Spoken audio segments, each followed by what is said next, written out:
Hi, everyone. Welcome to another episode of the Bridge Your Worlds podcast. I'm your host, Ioannis Kokkinos. Thank you so much for joining me.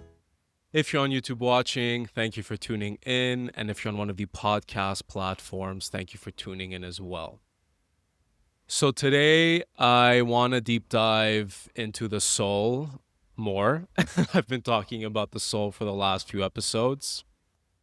I think this is such an important aspect of our humanity because it really is the piece that makes our humanity worth experiencing. So I will touch base with last week's episode, the episode before that. I'm going to talk again about the shadow. I'm going to talk a little bit more about the ego today, right? So these are all psychological aspects of our human condition. So the shadow is very much Jungian. The ego, of course, is a part of Jungian psychology, but there are a lot of other psychoanalysts that have also talked about the ego. And I want to talk about the soul today, the wild soul, of course, this wild aspect of our human nature from a more cosmic approach, because it is cosmic. It is a thread of the cosmos, just like everything here on the planet. So let's see what wants to come through. As always, I know what I want to talk about. Let's see how it's going to unfold and unravel. I don't have a script. I never have a script. This is a podcast that I keep saying time and time again. I want it raw. I want it real. I want it like someone's coming over and we're just having chats about the deep, hard, taboo, difficult, tough stuff of life. So yeah, let's go. So I guess I'll start with just basically maybe a little bit of review. I was talking about the difference between the soul and the shadow. I would love for you to touch base with the previous two episodes. So the difference between the soul and the shadow was 2 weeks ago, and last week I talked about the wild child, which has the shadow aspects as well. And that also ties in with our soul self. So the shadow's origin story is the pain of separation. It is the realization of duality. And this is why we're hurting, right? So we all have a shadow. It is the denied, rejected, abandoned, neglected part of us. We are conscious to some parts of it. We are unconscious to other parts of it, right? So when triggers happen, when we have reactions in present circumstances and scenarios, that is shadow material that is coming up. And this is all a part of the unconscious. So now when we talk about the unconscious and when we talk about consciousness, this is all from the ego's perspective. So I want to talk a little bit about the ego because we're always hearing about the ego, right? From the psychological standpoint, even in spiritual communities. The etymological meaning of the ego comes actually from two ancient Greek words. And it is important to look at the etymology of any word because that carries a vibration. So maybe, in our modern day world, the ego, we really know like what the ego means, especially from the psychological standpoint. But its root from ancient Greece, as the two words are I and Rho, which is I and Yi, I of earth, means basically the experience of self from the earthly condition. So ego is I of earth, I of the material, physical experience. So whatever knowledge I have from my ego's perspective is based on what I can see, smell, hear, taste, and touch. Now that will make you think of the animal, right? The animal is very much about the sensory experience. Animals too witness and perceive and move through life with their five senses. But we have a conscious, whereas animals have not evolved to the point of having a conscious. They are conscious, however. They are conscious because consciousness gave life to everything. So even though animals probably cannot think, right, the way we think, I mean, there's still probably all kinds of like research that needs to be done there. But from what I've gathered and understood, that animals don't think the way that we think, but does not make them any less conscious than we are, because animals are conscious. Animals are very much connected to the consciousness of life, just like we are. Now, the issue with humans is that we have an ego, and we feel this tension, we feel this battle, we feel this strife within ourselves with the ego, because we are conscious beings, we are spiritual beings having a human experience, and the ego does not understand that. Because the ego bases itself on what we've went through, on what we've experienced. So, of course, we all have a name, we know where we're born, we have our personality traits, we have our story, we have our baggage, we have our good experiences, our painful experiences, joyful moments, not so joyful moments, right? So the ego renders conclusions based on our life experiences. So the ego compartmentalizes very well, labels, right? Organizes, and basically distributes its information across our system. But there are other things going on apart from what the ego can just smell, hear, taste, and touch. And that is a higher awareness, the higher intelligence, and the higher consciousness that life is, and that we are as well. So as we are evolving, the idea is to head towards this higher consciousness and higher awareness, because we are not meant to stay at the egoic level. Now, what the ego does is basically suppresses all of the material it does not want to experience. So the reason why we actually have a shadow, right, because it exists because of the experience of duality, the ego will not want to feel that pain, right? So the ego will do whatever can among the physical and material experience in order to not feel that pain of separation that the shadow feels. The ego and shadow are very much intimately connected. So a lot of the times we blame the ego for certain shit happenings in our life. It's actually our shadow, because that is the unconscious material coming up. And the ego actually doesn't know what to do with it, so it suppresses. The ego will survive by any means necessary, and that will be suppression. That will be like to shove it back into the unconscious. But of course, the shadow is very powerful. The shadow wants to be made known, and it will wreak havoc in our lives from that manner, right? So addictions will develop, compulsions, obsessions, things we can't explain that we say and do, right? That is shadow material. And even though the ego is trying to take it under control, quote unquote, it doesn't have control, because the unconscious is incredibly powerful. And I guess this is a good time to talk about the unconscious. So it is important to mention again that the shadow and the unconscious are not synonymous. The shadow resides in the unconscious. So even though we say we're unconscious to shadow material, that doesn't mean that the shadow is solely the unconscious. So from the ego's perspective, the shadow is unconscious, right? Because it is not a part of egoic consciousness. And then the unconscious is what I like to also call the soul.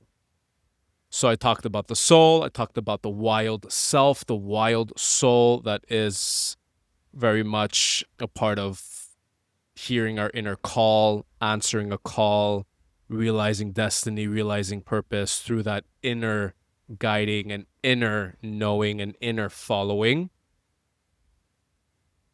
And that is the unconscious. So the soul is the center of the psyche, and that is the unconscious. And what did I say before? We are here to evolve into consciousness. And when I say consciousness, I don't mean egoic consciousness, because we're all conscious, right? I'm conscious right now. I'm talking, I'm speaking. You are conscious, you're listening, you're breathing, you're engaging in this video, in this podcast episode. But there's also uppercase C consciousness, which is the higher intelligence, the higher awareness, and the higher information that is the cosmos, that is the creative thread of everything. And we are all a part of that. And how we are a part of that is our unconscious is actually the thread of that cosmic intelligence. So I've talked about darkness and light, and I'm going to talk about it here again because it's very relevant. So darkness and light, obviously there are scientific explanations of what darkness is, what light is, but there is also symbolic explanations of what darkness and light are. Darkness is something we cannot see, so that would be the unconscious. Light is something we can see. That would be consciousness. The idea is to go from darkness to light. Darkness is not evil, it's just unconscious, and that is where the shadow resides. From higher consciousness perspective, from light's perspective, the ego too is unconscious, because the ego is only conscious of the physical experience. I of earth, right? Remember that. I of earth means who I am based on the material experience. It has nothing to do with the spiritual experience. That is higher consciousness, uppercase C consciousness's perspective. Thank God there's a transcript, because I hope I'm not losing you here. So why this is important is because obviously when we're moving through the day, we're having our triggers, we're having our reactions, we're having experiences, things are not going our way. A lot of that is obviously shadow material, and that shadow material needs to be transformed and needs from the unconscious to become conscious. This is essentially the path for every single human being, no matter what the contracts, no matter what the experience is. Darkness, from the symbolic, poetic perspective, darkness is to transform into light. We can only expand into consciousness through the unconscious. And guess what? This is the ego talking, right? Because as I said, the ego labels. The ego compartmentalizes. The ego says this is good, this is bad. And that's all coming from the shadow, because the shadow is the realization of duality. In the void, in the great void of creation, there is no duality. And here, the great void is the great darkness, right? But that great darkness, that great dark void of creation is conscious. It's not unconscious from creation's perspective. It's conscious. How do we know? Because it created all of life, and life is conscious. We're conscious. The plants are conscious. The flowers are conscious. The elements, the mountains, the seas, everything is conscious. Everything is communicating through information. And I'm talking about divine information. I'm talking about information that is also a part of our higher experience, or is meant to be a part of our higher experience. Because again, we are not meant to stay at the egoic level. We cannot just stay within the experience of materiality. We are to evolve spiritually. We are to realize our spirituality. And this happens by becoming conscious, uppercase C, through the unconscious, which is where the shadow resides, and is basically the center of our soul, right? The unconscious is our soul. So what did I say last week? It's the soul that spiritually awakens. It's the soul that realizes its inner divinity and its connection to the source, to the great cosmic void. So from the ego's perspective, the soul is dark, right? The soul is the unconscious. The soul is that wild, untamed nature that we all have.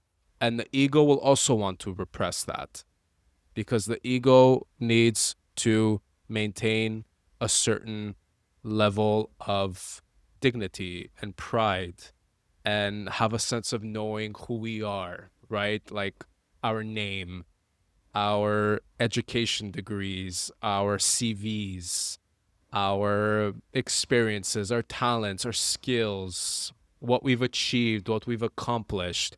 This is all important. I'm not saying this is not important because they're at the egoic level, but another very important aspect about the ego is that it's self-serving, right? That I of earth means me. It's self-serving. We need our ego in our lifetime. No matter how spiritually aware we become, we still need our ego. But as I've said in previous episodes, it is not to drive in the driver's seat. It is meant to come along for the ride because we are here to become unique, to realize talents, to realize skills, to know what we're good at, to know not what we're good at, right? We need all of that, but we need that to offer it in service. We need it to offer ourselves to the collective, to humanity, and to those around us. That is how we know that, yes, I have an ego, but I'm here to be of service to the world and to those around me. So that's really how we know we are spiritually aware, that we are here to go beyond ourselves, and in that going beyond ourselves to share ourselves. We still need our boundaries, right? Boundaries, we love talking about boundaries, whether it's psychology or spirituality even. Boundaries are incredibly important, and boundaries are actually created at the egoic level, right? So when we want to set boundaries, whether psychological, emotional, mental, physical, space, right? Boundaries, this is happening at the egoic level because we do need to have a sense of who we are. We need to know who we are, and that is our ego. But that who is not meant to stay at the level of just the me. It's supposed to become we. And I did talk about this in one of the earlier episodes. The we is at the level of the heart, right? So the ego is at the solar plexus level. And then when we move into the heart, this is when we start to experience, our humanity in the way that it's meant to be experienced. And that is through receiving, offering, giving, inviting in, right? So it is important to cultivate a healthy ego. And by cultivating a healthy ego is really spiritualizing the ego. And as I mentioned before, the ego is the one that suppresses the shadow, right? So it is through the ego that we start to integrate those feelings and emotions that we are suppressing. It is through the ego that we receive knowledge that we did not have before as we allow ourselves to feel the things that we've not let ourselves feel. And as we let ourselves feel our shadow material at the egoic level, this is also how we liberate our soul. Because our soul is the unconscious. Our soul is actually holding our shadow. The unconscious is dark. That does not make it evil. It is the wild thread of creation. The cosmos, the void, is incredibly wild. The world, physical life, started with a big bang, a big explosion, right? Like, doesn't get wilder than that. And through billions of years of evolution, life has ended and restarted all over again. That is incredibly wild. Chaos, destruction, order, rebuilding, death, reemergence. That force, that energy is our soul, and it is the unconscious, and it is the animal self. It is the wild one. And we are to make the wild one conscious. Even though the soul is the soul, it is still very wild, and we do want to temper it in a way. We don't want to suppress it. Tempering does not mean suppression. Tempering means loving it through awareness, through patience, through nurturing. And as the soul, as the unconscious, as the animal receives that witnessing, that love, and that attention, it will become more conscious. And as we become more conscious, we're able to take more control of our life in a way, because it's not our reactions and our triggers that are deciding things for us. When we become more conscious, we can witness our processes more easily. And in that sense, we can choose differently. We can decide differently. A reaction we may have had a few years back will not be the same reaction we have in our current state, because we are more conscious. We are able to take control, quote unquote, in a sense. And really, that is how we take control in our life, through surrender, through letting go, through accepting that we have a wildness, that we have a soul, that we have pain, that we have, something within us that needs to suffer, needs to go through a certain ordeal, because it is through that suffering where we learn more compassion, where we learn more empathy, where we learn more patience, where we learn more nurturing, where we learn more love, where we gain more strength. So if we look at the grand scheme of things, right, and we look at the billions of years of evolution, and really how everything started from this great dark void that is infinite intelligence, that just tells us already that darkness and light are one and the same. And I'm talking about this from the symbolic perspective. And even so, science is catching up, saying that actually invisible light is present, and that this invisible light may be this higher intelligence that all religions and all spiritual schools of thought call God. We already know that invisible light exists, right? The gamma rays, Wi-Fi, infrared waves, X-rays, right? This is light, invisible information. So we know that invisible light exists, but a lot of the quantum mechanics research at the moment that is happening is saying that there's an invisible intelligence that's basically orchestrating all of life, and they cannot measure it directly, but they are measuring other things that is indirectly telling them that this great infinite intelligence exists, which is God, which all religions basically call God, and all this mystic esoteric schools of thought call God. Like, it's really, science is catching up to mysticism. Mysticism back in the day, back in ancient times, was one and the same as science, right? They're not mutually exclusive. Science wants to prove everything through the material experience. Fine. We could say that that's ego, really. The ego wants to prove something solely from the tangible experience. Fine, fair enough. And then mysticism, God, the source, the infinite intelligence, the cosmic information, all these billions of threads of the great void that have moved through life, right? We can call the unconscious. So it's like we're always seeing how duality is coming into play in really anything that we're talking about. But duality is not the culprit. We need the duality to realize oneness. That's the game. That's like the spiritual game of life. Is you're going to go to Earth, experience all sorts of duality, all sorts of separation, all sorts of tension, all sorts of time and space apart, right? And the pain that that bears. But within all of that, you're going to remember, realize, and also experience and feel oneness. And oneness is God. Oneness is love. Oneness is consciousness. The unconscious becomes conscious. Consciousness was already unconscious before we arrived here.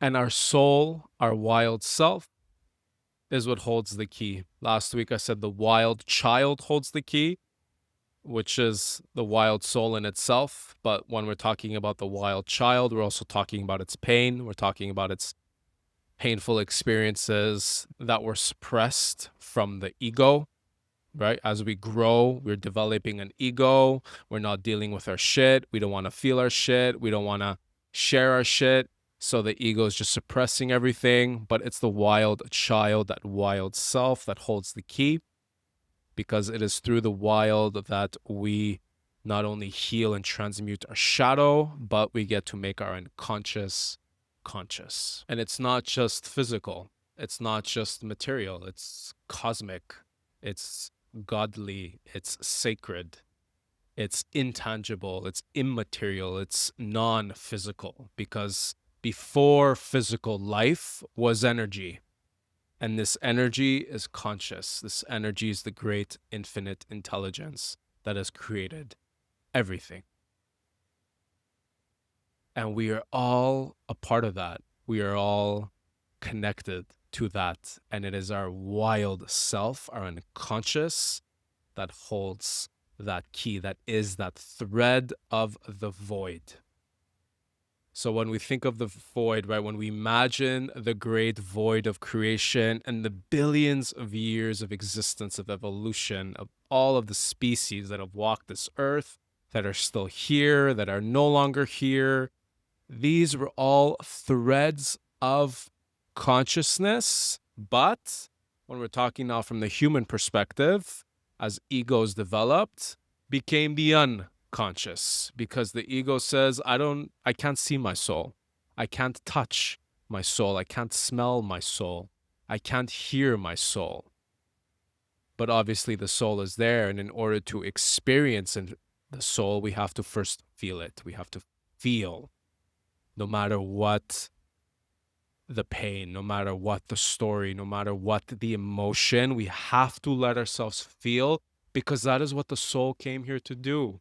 The soul incarnated into this physical body to feel.